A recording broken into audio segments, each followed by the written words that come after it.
नमस्कार. आमच्या यूट्यूब चॅनलमध्ये आपले स्वागत आहे. आज आपण दत्ताजी शिंदे यांच्या उत्तरेकडील मोहीम किंवा त्यांची जी रवानगी केली याविषयी माहिती पाहणार आहोत. रघुनाथरावास दक्षिणेस बोलवल्यानंतर नानासाहेब पेशव्यांनी दत्ताजी व जानकोजी शिंदे यांची उत्तरेच्या मोहिमेवर रवानगी केली. पेशव्यांनी त्यांच्यावर नजीब खानाचा बंदोबस्त करण्यासाठी जबाबदारी सोपवली.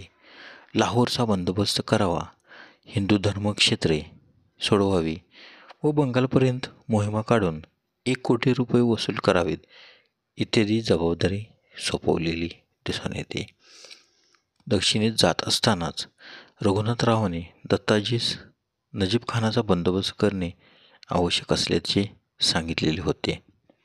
वास्तविक जे काम मालकास जमले नाही ते सेवकाने करावे या चुकीच्या धोरणाचा रघुनाथरावाने अवलंब केला.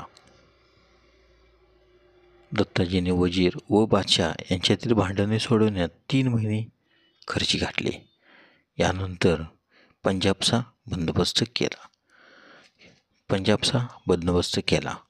आदिनाबेगच्या मुलाकडून खंडणी वसूल केली व पंजाबच्या बंदोबस्तासाठी सबाजी शिंदेस 10,000 फौजेनिशी ठेवून जून 1759 अंतर्वेदीत प्रवेश केला.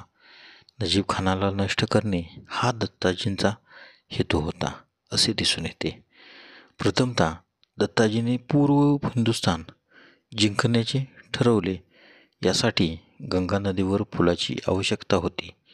नजीब खानाने सदर पूल बांधण्याची जबाबदारी स्वीकारली. तो शुक्रतालवर आला. पुलाच्या कामात मुद्दामहून दिरंगाई सुरू केली व मराठ्यांच्या नाशासाठी शुजाउद्दौला व अब्दाली यांच्याशी संधान साधले. शुक्रतालचा पूल तयार होताच नजीब खानाने त्यावर ताबा मिळवला. परिणामतः दत्ताजींनी नजीब खानाच्या छावणीवर हल्ला केला. 2 महिने उभय सैन्यात चकमकी घडत राहिल्या. धन्यवाद.